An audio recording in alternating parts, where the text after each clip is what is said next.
I'm going to be talking about the author Granger and her Drew Collins University series. So I am freshly off of the Drew Collins train. I have been brought to the underground and enrolled in Drew Collins University, okay? I am obsessed with this story about Maggie Gray, her friends, and her romantic love interest, Namir. It is just so good, and I just want to come up here and just break down all my thoughts and tell you guys everything I feel about this series. So the Drew Collins series so far has 3 books. It is incomplete. The first book is The Secret World of Maggie Gray. The second book is The First Family, and the third book is called When a Wolf Loves the Moon. And I can't tell you how much I love that title, When a Wolf Loves the Moon. It's just so powerful, and there are so many powerful things that happen in that book. So this book to me is if Harry Potter meets Sabrina the Teenage Witch meets The Vampire Diaries or Twilight, or some show, some series or film that has vampires versus werewolves and a lot of mythological tension. Those are the main things that I thought of. I'm sure the author Granger pulled from other stories as well, because there are sirens in this story, and sirens do have, sirens and nymphs, they have a very prominent role in this story. So we have witches, werewolves, vampires, and water creatures that are like pretty much the main plot. And then there's a cat that has a little bit more to him, but I'm not going to tell you guys that right now because this is the non-spoiler portion of this video. It is not young adults, in my opinion. It is very much grown adults, even though they are attending a university, but the university has students ranging from like the earliest, I guess, like 18 to like 30s. There are people there to learn about their magical powers, and it is basically a pipeline to a career. Like, this is a place you go to learn more about your powers, but also to plot a direct line to your future, and it's pretty much guaranteed as long as you do well in school. Romance is a subplot, but I think a very strong subplot for Maggie's character in particular. The other girls, her friends, Susie, Isis, and Asha, all have romantic subplots as well, just smaller of course, but they are main characters and they all do have their own points of views in this story. 5 major points of views, and then we get a few other points of views from other characters, but not too many of those. I think the author just wants to, like, I think she's plotting it kind of like a TV show or a movie where we do get other points of views from other characters that help build into the story. So that ends the non-spoiler portion. We are going to get into the spoiler portion with all of my thoughts, and I do have notes because I am a rambler and I've already been rambling. Okay, so I think that I would give this series overall 4.5 stars. I can't give it a full 5 stars for a few reasons, but I'm not going to take away too many points from it because I think the storytelling is just so good that it almost makes up for some of those things. So the first thing is there are a lot of grammar errors, spelling errors, sometimes missing words, just across the board, and I feel like even though it isn't traditionally published, she could have put in the extra effort to make sure that there were minimal spelling errors. No one is perfect. I have read some traditionally published novels that have had 1 or 2 spelling errors that I notice. I almost always notice. It's just a thing for me, but I understand that no one is perfect. I'm not even perfect, and I hate when I have grammar errors, which I do. Yeah, that's probably the most bothersome thing that I have on my list right now. I think that there could be a few like plot holes for some people. They didn't bother me too much, but there are some things that I thought about, like when we have those 4 girls that Susie initially saw around the oak tree, and then the girls did a seance to talk to. We find out that they're related to Professor Akeem, and then they disappear when he's gone, which makes sense because we find out that those are his children. But I wish there was like a bit more information provided about if they are, I guess they aren't that connected to the school, but like I wish it was said. Like is their connection just to the school or their connection just to the dad? Because they weren't lingering around the dad, they were lingering around a certain place in the school. Also, the grandfather, Marvin, how did he come back? Like, I get that he is a vampire and they're very hard to kill, but his vampire grandson chopped his head off. Did I misread that or what? I don't know. I don't know. It was very interesting to see him come back, but I'm not mad at it. Also, I guess another reason why I couldn't give it a full 4.5, full 5 stars is because there were like maybe 2 points in the series where I kind of just like zoned out of it, or like wanted to like skip 2 to get through the rest. And I think one of them was when Draco and Maze took Maggie to that market in the second book, and she was just like running around. She got lost and then she met her brother, and I kind of was like, okay, I don't really care about her wandering around this market. I think I am a very visual person, so I was visualizing a lot of it, but I was like, okay, let's move on to the next point. And I think another thing, it probably occurred in the first book when they were caught in the doors. I think I just got a little bit impatient on both of those things. So yeah, but not to say that it was bad, I just kind of was like, okay, let's move on. So there was one other thing that did kind of throw me. Isis had an encounter where it was like, she set it up in the third book. She set it up to be like she was about to get SA'd, and then it jumps to Namir and Maggie having their romantic night, and I was like, oh my god, I can't just go. So I had to spoil it for myself. I had to skip forward and make sure she didn't actually get sexually assaulted, even though they did attack her. But it was just an interesting contrast, and I don't really like that, even though she didn't actually make it happen to her. I just was like, okay, I don't know how you're doing both of these back to back. Don't really like that, but she kind of redeemed it a bit. Anyways, overall, when we talk about character development, I'm enjoying mainly Namir and Maggie's character development. I feel like Susie is moving a bit, but she's intentionally mysterious, and we get a little bit more of her and her powers each book, but not too much. But I feel like we'll get more and more each time we're reintroduced to her character. I love Isis. I was gonna say she isn't a character that's had a lot of development, but actually she has, and her confidence level and how she just approaches life and sees the world. I feel like she's gotten a big confidence boost by becoming friends with the girls, and I've enjoyed seeing that. Asha is the only one that didn't really have any development until the third book, and honestly, when I finished the second book, I was kind of bothered by that. But then the author, Granger, had an author's note that was saying like, Asha's our Percy Jackson. I have never watched Percy Jackson anything or read Percy Jackson anything, but I felt like her saying that was significant because I do know who Percy Jackson is at the very least. So I'm like, okay, she's gonna come into herself and be a beast.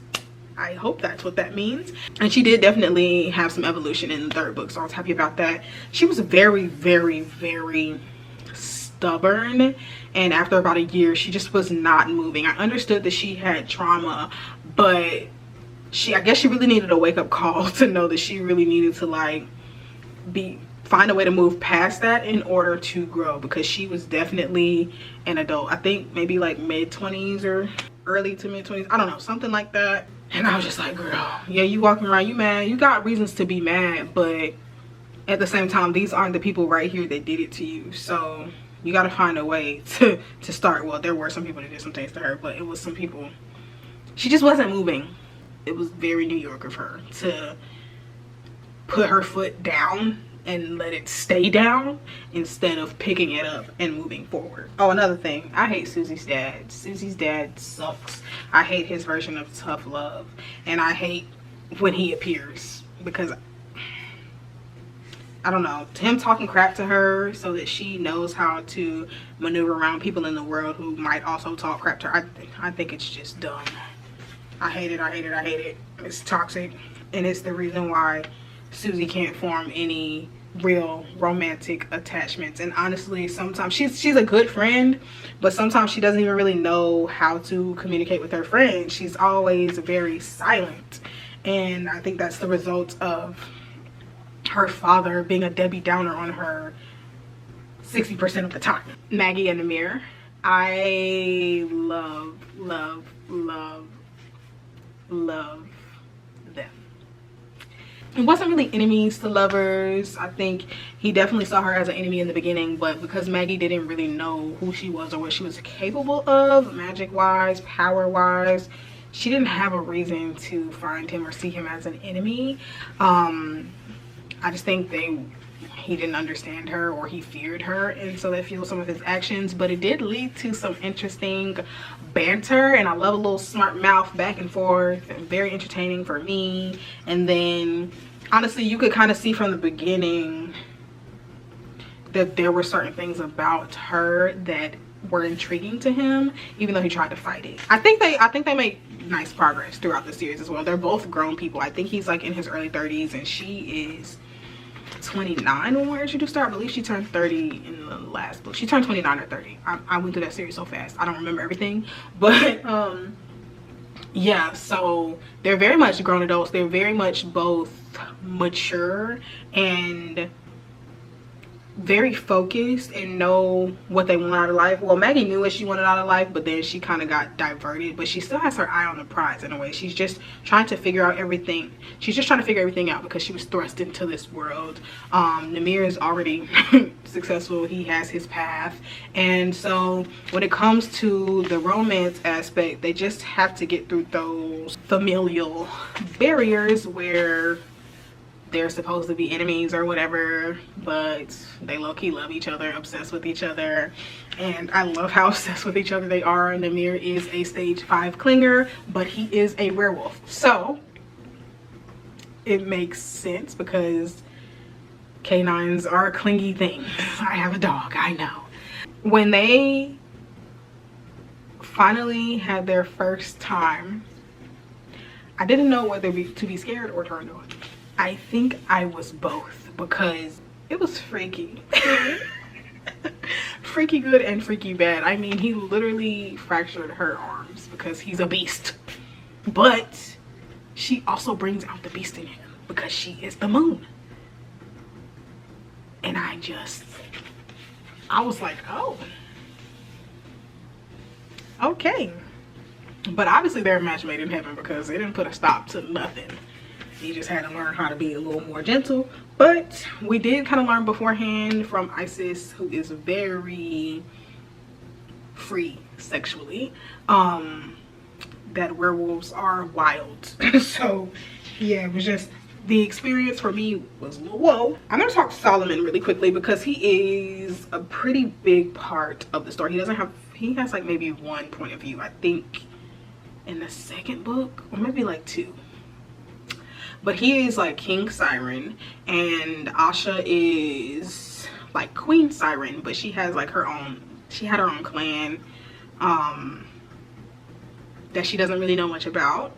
And Solomon was toxic in his own ways, but we find something out about Solomon, that when he was younger and when Isis was younger, he harassed her.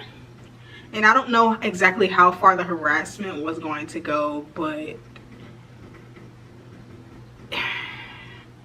I have very much so conflicting feelings about him because yes, he has grown up and matured, but when we meet him, he was doing some bully type things, but he's kind of used to everything on his way. So like there's a lot of like up and down with his character. Like we don't like him, we do like him, and then it's like, I don't know if Granger wants us to like him or not, but I feel like he's gonna be back in that 3rd book. So maybe I'll finally get a feeling, like one feeling about him. Oh yes, and back to Namir. I'm glad he removed himself from that pack because they're pathetic. They're mad at him for being with Maggie. They're mad at Maze for being with Draco. Meanwhile, they have pedophiles. All for the sake of pack and family, you're allowing pedophiles to be in your midst. But you're mad that they're with a vampire. You think that that's unnatural, baby. It's unnatural to go after your niece. That's what's unnatural. I wish Namir did a little bit more in that situation, but I think he was just trying to respect pack politics. But I'm glad that he finally left on his own. I'm looking forward to them forming their own mythological pack. It won't just be werewolves. I know that, because Maggie has her friends and they are mystery solvers together, and then Maggie and Amir are together and she's not a werewolf, so I know it can't be just.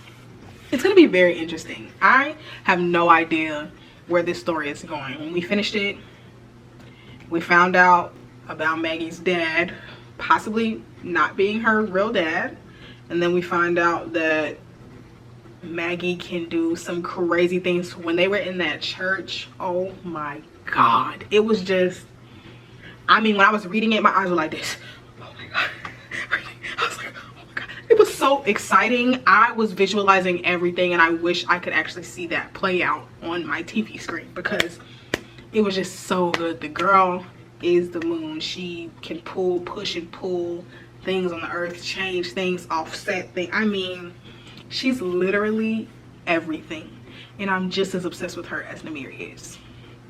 Not drooling over her like him, but otherwise, yes, yes, yes, yes. So here's like all the things I'm looking forward to in the series. Of course, Maggie and Amir's relationship growth. They have been hinted at being alphas together, or called alphas. They both have alpha energy, male alpha, female alpha.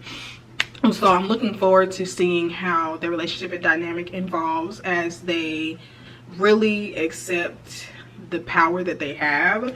I'm also wondering if we're going to see more of Celeste, who was introduced in the third book. She was an oracle, but the oracle transferred to another body when it sensed that Celeste was in danger, and Celeste was turned into a vampire. So I'm wondering if we're going to encounter her more, if she might be able to get some of her memories back, if she'll be of any significance in the fourth book. I'm also wondering about Seth, which is Namir's oldest brother. He has two brothers, one sister, so it's Seth, the oldest, Tai, the middle child, pathetic, Namir, and then Maze is their sister, and she is the youngest. And I'm wondering, even though Seth said like his work here was done basically, I'm wondering if he might become a part of the pack too. Like, he doesn't have any more family in the real world, in the natural world. So I'm wondering if he might actually stay in the underground and kind of actually get to know his brother better and maybe become a part of his pack.